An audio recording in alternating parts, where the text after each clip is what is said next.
अब मुझे बताएं, किसी की जरूरत थी ये बनाने की, किसी में इतनी ताकत थी ये बनाने की, लेकिन हिंदुस्तान ने ये बना के आपको दिखाया और दुनिया में उसने अपना नाम बनाया। तो डोनाल्ड ट्रंप के लिए एक बड़े चैलेंजेस हैं आगे। How he will deal with it I don't know. Bharat पर टैरिफ लगाने की धमकी दे रहे हैं, तब यूरोप का एक देश ऐसा है जो भारत के साथ मजबूती के साथ खड़ा है, और वो देश कोई और नहीं बल्कि फ्रांस है। फ्रांस ने भी ये कह दिया सो।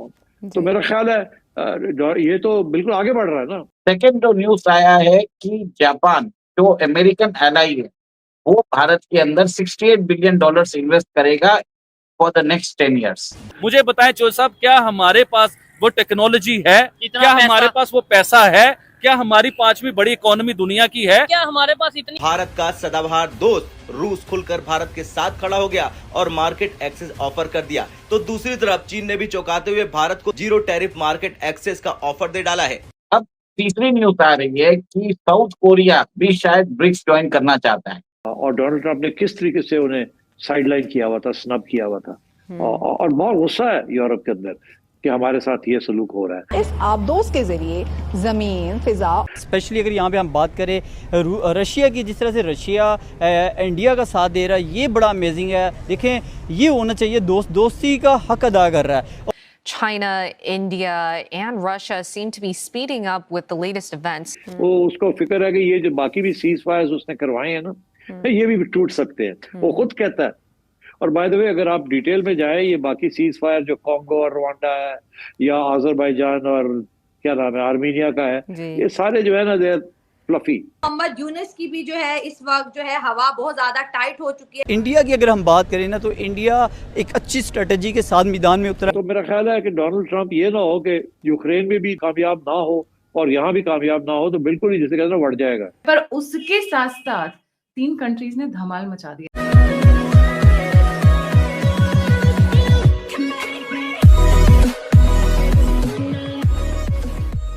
नमस्कार दोस्तों, अब कुछ समय पहले फ्रांस ने एक स्टेटमेंट दिया था।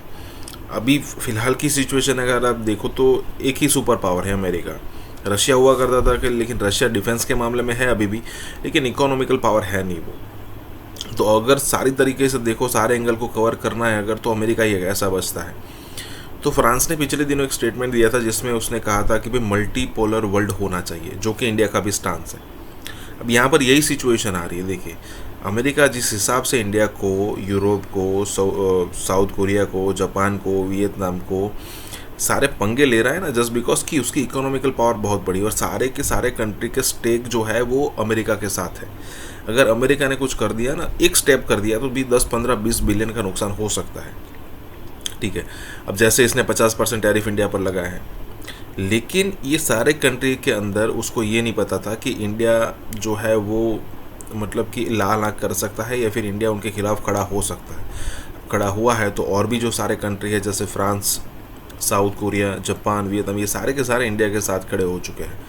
हालांकि अभी भी अच्छा खासा जो है वो अमेरिका से वो डरते हैं, लेकिन जब मौका आएगा ना, तब वो छोड़ेंगे नहीं।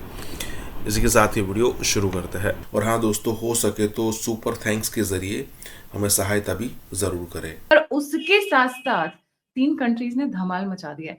जानते हैं उमेश से। Umesh, a very warm welcome on the show, the platform is yours. जी, जय श्री राम गायत्री जी। देखिए गायत्री जी, कल के राष्ट्रपति इमैनुअल मैक्रोन का ट्वीट आया था, जिसमें उन्होंने बताया है कि वो भारत के साथ अपने इकोनॉमिक टाइज स्ट्रेंथन करना चाहते हैं। उन्होंने ये भी बोला था कि यूक्रेन युद्ध पे क्या स्थिति है और क्या अभी जो सिचुएशन डेवलप हो रही है उसकी भी जानकारी नरेंद्र मोदी जी को दी है। फिर बोला है कि इस साल एआई समिट होस्ट करने वाले हैं पेरिस में, और अगले साल भारत होस्ट करेगा एआई समिट न्यू दिल्ली में, तो वो उसको सपोर्ट करना चाहते हैं। अगले साल फ्रांस बन रहा है G7 का हेड, और भारत के पास है 2026 में ब्रिक्स की प्रेसिडेंसी। फ्रांस चाहता है कि हम दोनों एक दूसरे को सपोर्ट करें। देखिए, फ्रांस जो है ना G7 का मेंबर है, यूएन सिक्योरिटी काउंसिल का परमानेंट मेंबर है, और अमेरिका का one of the closest ally. वो बोल रहा है कि मैं ब्रिक्स के साथ कोऑपरेशन करना चाहता हूँ, वो भी इंडिया की प्रेसिडेंसी में इंडिया के साथ करना चाहता है। तो और उन्होंने ये भी बोला कि हम अपने इकोनॉमिक टाइज को स्ट्रेटेजिक टाइज बनाना चाहते हैं। तो कहीं ना कहीं फ्रांस एक तरह से भारत के साथ अपनी जो इकोनॉमिक जो एक्टिविटीज है वो बढ़ाता जा रहा है। सेकेंड जो न्यूज आया है कि जापान जो अमेरिकन एलाई है वो भारत के अंदर $68 बिलियन इन्वेस्ट करेगा फॉर द नेक्स्ट 10 ईयर्स, जिसमें बताया जाता है कि प्रधानमंत्री मोदी जी अगस्त 29 से अगस्त 31 जापान की दौरे में जाने वाले हैं। और बताया जाता है कि जापान हमको एक अपना खुद का 6th जनरेशन फाइटर इंजन देने को तैयार है। जो जी का इंजन के लिए जो नाटक कर रहा है अमेरिका हमारे लिए, जी F-04 और F-414, उससे बहुत बेहतर इंजन है। वो जो इंजन है उसकी जो कैपेसिटी है 108 या 110 केएन। जापान का जो इंजन है 196 केएन का इंजन है। और जापान ने बोल दिया कि भारत को टेक्नोलॉजिकल ट्रांसफर भी देने को तैयार है, भारत को पूरा मतलब सपोर्ट भी करेगा, भारत के हिसाब से कस्टमाइज भी कर देगा। अब तीसरी न्यूज आ रही है कि साउथ कोरिया भी शायद ब्रिक्स ज्वाइन करना चाहता है। देखिए ये न्यूज तो 1 साल पुरानी है, बट अब क्या हुआ है, 5-6 दिन पहले साउथ कोरिया के फॉरेन मिनिस्टर भारत आए थे और उन्होंने हमारे जो एक्सटर्नल अफेयर्स मिनिस्टर है एस जयशंकर से बात की है। कहीं ना कहीं ये जो तीनों एलाइज है एक तरह से अमेरिकन एलाइज है और अब हमें अमेरिकन एलाइज का सपोर्ट मिलता जा रहा है। इसके कारण अमेरिका परेशान हो चुका है। बात यहाँ पे भी खत्म नहीं होती है। भारत और ऑस्ट्रेलिया के बीच में भी डिफेंस टाइज इंक्रीज होते जा रहे हैं। अभी सबको मालूम है कि ऑस्ट्रेलिया जो है अमेरिका की डिफेक्टो कॉलोनी है, बट अब भारत की डीआरडीओ और ऑस्ट्रेलिया की डीएसटीओ एक तरह से एक नया इक्विपमेंट बना रहे हैं, सोनार इक्विपमेंट, जो अंडरग्राउंड जो सबमरीन्स होती है पानी में उसको डिटेक्ट कर पाएगा। अब ये सब चीज बताती है कि भारत के कारण आप ये देख रहे हैं कि वेस्टर्न एलाइज ब्रिक्स के अंदर जुड़ना चाहते हैं। अब इसके लिए आप देखिए, जैसे ही अमेरिका ने 50% कल टैरिफ लगाया, चाइना ने बोल दिया India and China are the engines of double engine growth. उन्होंने बोल दिया कि Indian goods are welcome in China, Indian companies are welcome to invest in China. उन्होंने ये भी बोला है कि अगर भारत के खिलाफ जो भी टैरिफ और नॉन टैरिफ बैरियर्स है हम इसको हटा देंगे, हम भारत के ट्रेड डेफिसिट जो है भी कम कर देंगे, क्योंकि आज चाइना के साथ हमारा $100 बिलियन का ट्रेड डेफिसिट है।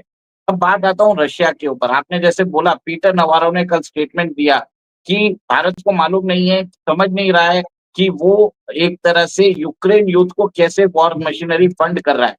पर उसके बाद और उन्होंने ये भी कयास भारत के ऊपर इल्जाम लगाया, जिसमें उन्होंने बोला है कि भारत चाइना के साथ जा रहा है। कहीं ना कहीं वॉशिंगटन में एक तरह से आप ये देखिए एक टेंशन बढ़ता जा रहा है।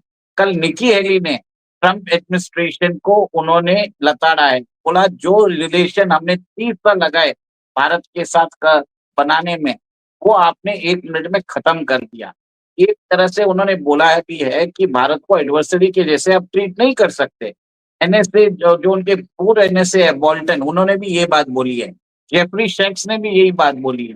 तो कहीं ना कहीं आप देख रहे हैं ट्रम्प की जो पॉलिसीज है बैकफायर कर रही है, जिसमें वो अपने एलाइज को इरिटेट कर रहे हैं। ये सबसे बड़ी बात है। अब रशिया के हमारे जो जयशंकर साहब है वो अभी रशिया गए हुए हैं। रशिया ने तो कल एक तरह से रेड कारपेट वेलकम ही बचा दिया